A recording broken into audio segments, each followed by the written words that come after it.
Hi, welcome to the next session and we are going towards the further problems. I hope आप सभी module लेके बैठे हैं. ये वाला पर्टिकुलर चैप्टर हम बोर्ड पे कवर करने वाले हैं. So I hope we will go ahead now. चल.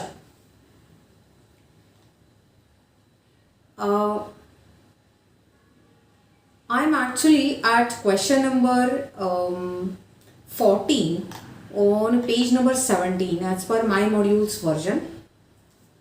Okay.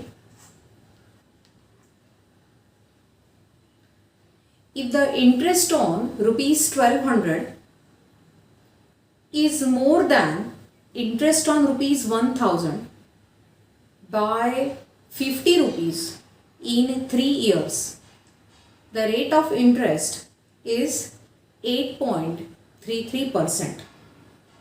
तो दो सिचुएशंस है. इंटरेस्ट 1200 पर जो हम देने वाले हैं वो ज़्यादा है as compare to interest on 1000 rupees. कितने से ज़्यादा है? 50 रुपीज़ से ज़्यादा आना चाहिए. In how many years? In 3 years.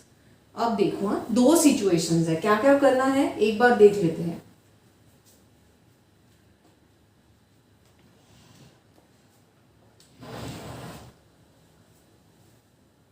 क्या क्या करना है एक बार देख लेते हैं. चल. Now this is 1200. Principal is 1200. This principal is 1000 rupees. Okay. कितने से ज़्यादा आने वाला है?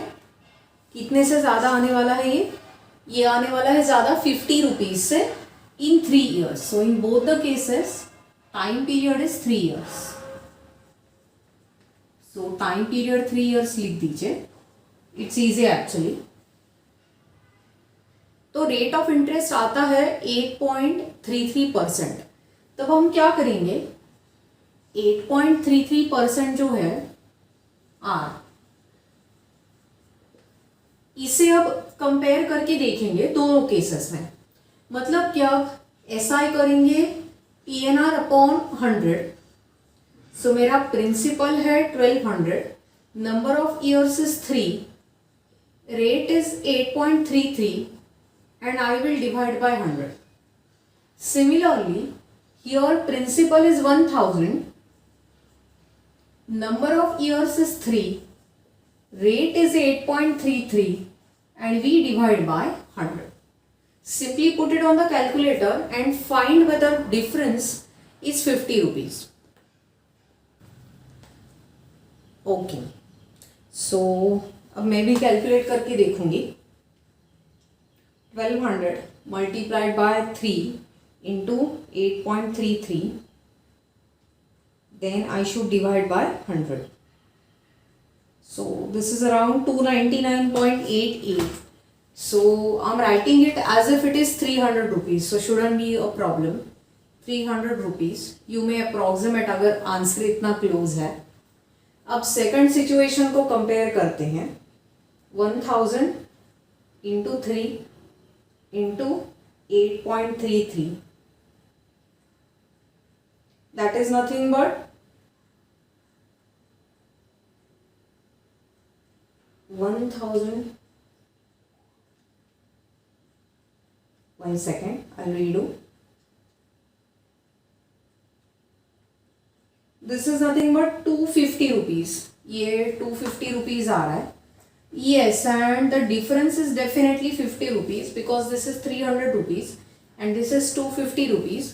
हमें क्वेश्चन में बस यही पूछा है कि डिफरेंस क्या 50 रुपीज़ आता है and the difference is actually 50 rupees. So this statement is going to be correct.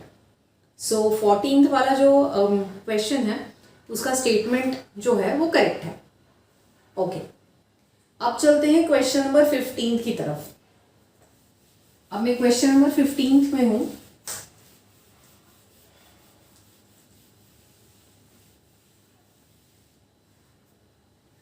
तो the rate of simple interest का ही टॉपिक है, जहां पे the sum of money grows to 1.5 times itself. तो वो है इन 8 years is 6.5%. तो पैसों को 1.5 टाइम्स से बढ़ा दीजिए इन 8 ईयर्स। 1.5 टाइम्स से बढ़ाना मतलब क्या करना है गाइस, ये देखो 1.5 टाइम्स से बढ़ाना है मतलब हमें बेसिकली करना क्या है, ओके सो 1.5 टाइम्स से बढ़ाना है मतलब क्या करना है, अगर मेरा ओरिजिनल प्रिंसिपल 2x है तो मेरा अमाउंट आना चाहिए उसके 1.5 टाइम्स, सो 2x इंटू 1.5 ये आएगा 3x। ओके तो 1.5 टाइम्स से बढ़ गया हमारा अमाउंट। अमाउंट माइनस प्रिंसिपल जो है which is 3x minus 2x ये आता है x, लेकिन अमाउंट माइनस प्रिंसिपल होता है सिंपल इंटरेस्ट, तो मेरा सिंपल इंटरेस्ट आया है x। Fair enough.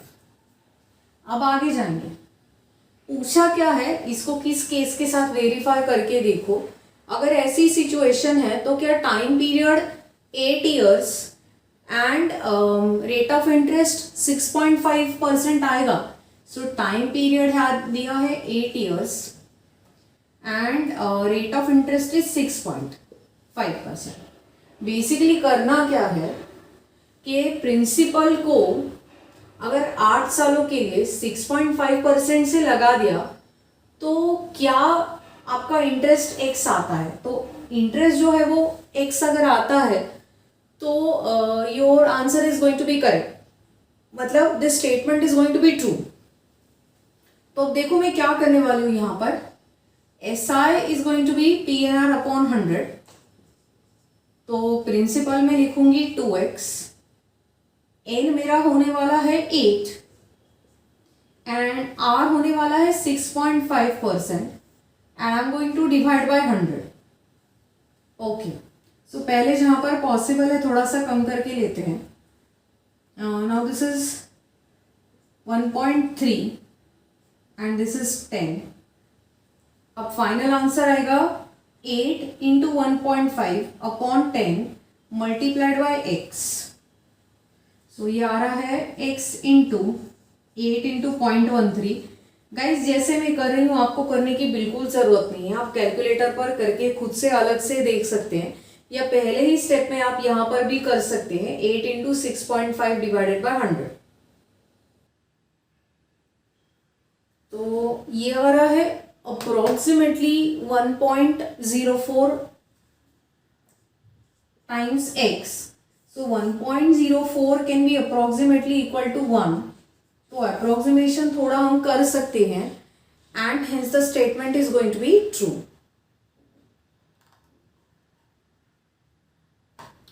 So a little bit of approximation is going to be perfectly fine. इस सेशन में बस इतना ही। I'll see you in the next session for the next problems. Okay. Now we are going towards answer the following in 1 or 2 steps.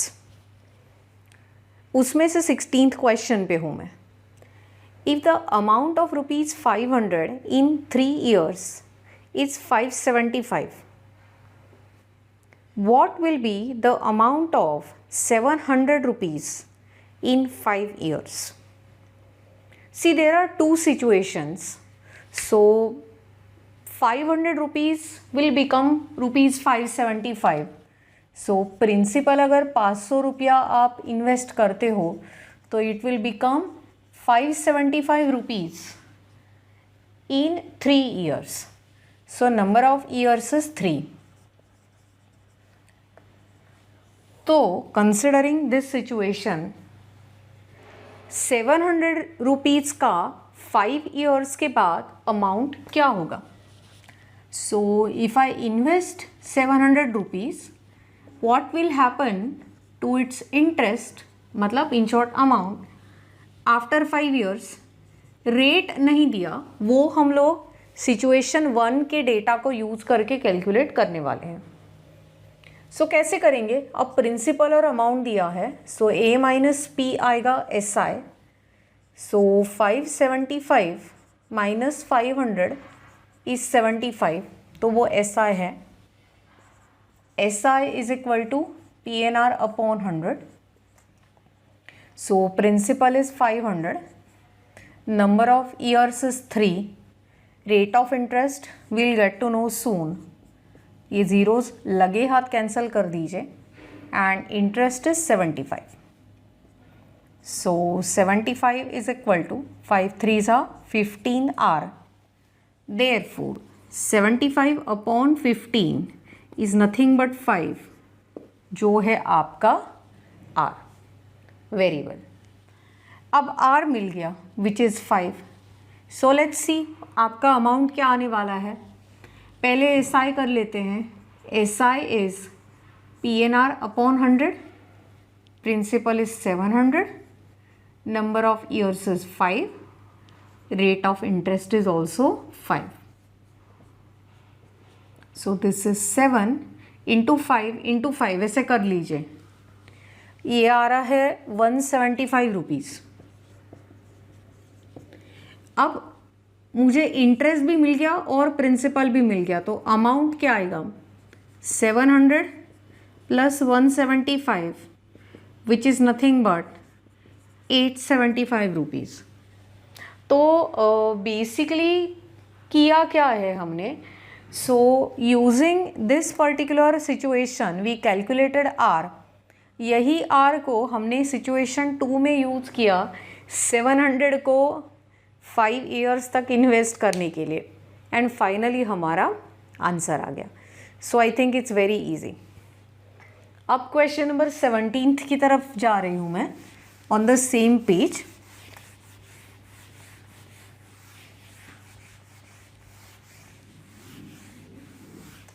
चलो. सो a certain sum of money becomes 3 times in 12 years by SI. So 12 साल में X अगर आपने rupees invest किए हैं वो 3 times बन जाते हैं, यानी कि अमाउंट आता है आपका 3x. तो एक काम करते हैं, इस बार हम 100 लेते हैं X की जगह. सो प्रिंसिपल अगर 100 है तो amount will become 3 times which is 3x. So let P be equal to 100 and amount is 300 as per given condition. क्योंकि अमाउंट 3 गुना बढ़ रहा है, रादर अमाउंट 3 गुना हो रहा है, बढ़ नहीं रहा है, 3 गुना हो रहा है in that during the time period of 12 years. So number of years आएगा आपका 12. आपको पूछा गया है what is the rate of interest. बहुत आसान है. अब अगर A और P हमें पता है, so A minus P will be equal to 300 minus 100. So this is going to be 200 rupees. This is nothing but interest. अब SI होता है P and R upon 100. So principal is 100. Number of years is 12. Rate of interest मुझे नहीं पता, divided by 100.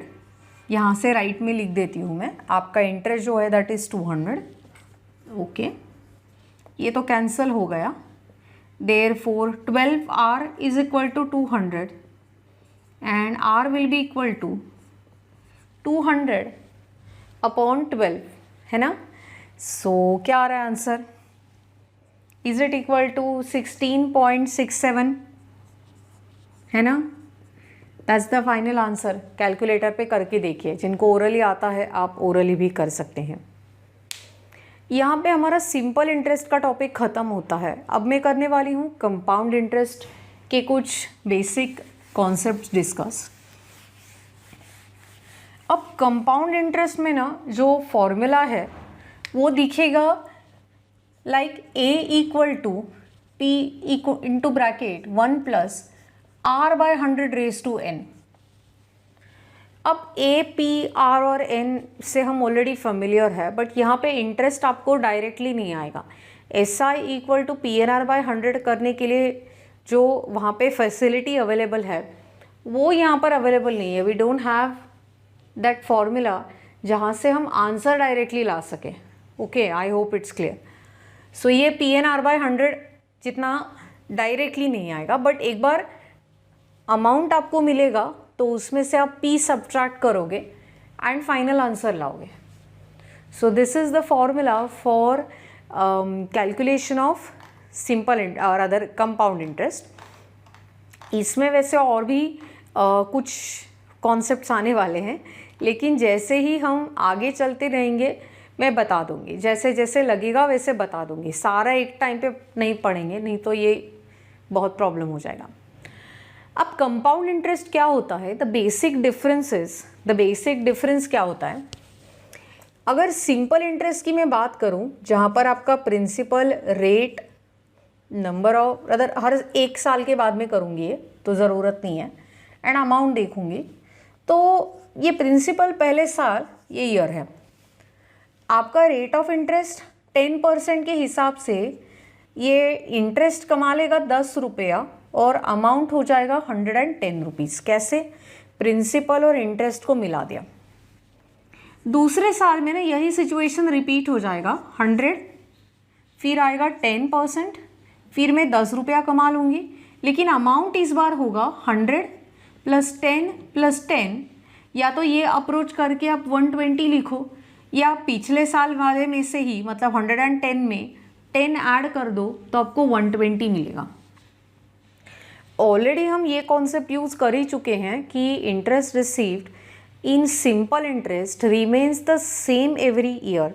तो ये 10 रुपये में कभी कोई चेंज होने ही नहीं वाला है as far as it's going to be simple interest. अब अगर मैं कंपाउंड इंटरेस्ट की बात करूं तो कंपेयर करके देखते हैं PR CI की सिचुएशन एंड अमाउंट। पहले साल में तो कुछ फ़र्क नहीं आएगा, ये बात अपने दिमाग में डाल दीजिए, क्योंकि पहले साल तो 10% 100 रुपीज़ के ऊपर आएगा, और फिर अमाउंट आने वाला है 110। कैसे? प्रिंसिपल में कर दिया मैंने इंटरेस्ट ऐड। अब एक इंटरेस्टिंग बात होगी, अब पिछले साल का जो अमाउंट है वो इस साल का प्रिंसिपल होगा, और अब मैं प्रिंसिपल के कॉलम में 110 रखूँगी, और अब ये जो 10% रेट है ना वो मैं इस पर निकालूंगी, which is nothing but 11 rupees. I hope it is clear. और अब इस साल का अमाउंट क्या आएगा? 110 + 11 दैट इज़ 121। अब और अगले साल जाएंगे तो फिर वही मैचिंग होगा। पिछले साल का amount is going to be इस साल का प्रिंसिपल, एंड 10% के हिसाब से 12.1 इसका आएगा मेरा इंटरेस्ट। तो 12.1 पिछले में ऐड कर दीजिए, विच इज़ 133.1।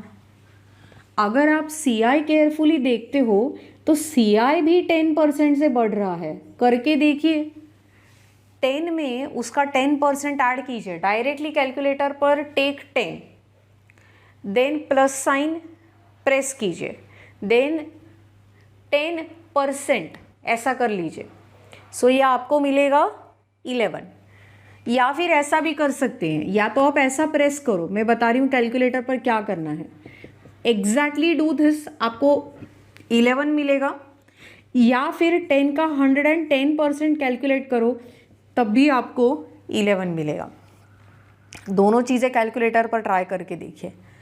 अब अगर यहाँ पे आप केयरफुली देखोगे ना तो आपका इंटरेस्ट भी 10% के हिसाब से बढ़ रहा है। So interest is not going to be constant as it was there in SI। तो तीसरे साल में भी SI की सिचुएशन में फ़र्क कुछ नहीं आता, फिर से ये 10 आएगा, एंड अब अमाउंट हो चुका है 130 रुपीज़। इस पर डायरेक्टली कैलकुलेट करने के लिए, यानी कि 133.1 लाने के लिए हमारे पास फॉर्मूला है। क्या फॉर्मूला है? ये वाला है। अब प्रिंसिपल ओरिजिनली क्या है मेरा? 100। 1 प्लस रेट ऑफ इंटरेस्ट मुझे पता है it is 10, and number of years तक मैं पहुंची हूँ 3। तो ये आएगा 100 इंटू द ब्रैकेट 1 + 0.1⁻3। तो ये आएगा 100 into 1.1⁻3। Please perform this on calculator, आपको 133.1 मिलेगा। सो क्लियरली हर बार टेबल लिख के देखना बिल्कुल भी फिजिबल नहीं है, इसीलिए हम लोग ये वाला मेथड यूज़ कर रहे हैं। सो आई होप आपको फॉर्मूला क्या है वो समझ में आया कि हम लोग क्यों ये कॉन्सेप्ट यूज़ कर रहे हैं। क्योंकि कंपाउंडिंग में बेसिकली मैजिक क्या होता है, प्रिंसिपल हर साल सेम नहीं रहता है, पिछले साल का अमाउंट इस साल में बन जाता है आपका principal. That's the difference. I hope आपको बेसिक डिफरेंस समझ में आ गया हो। For the problems I will record next video. So thank you so much for now and all the best.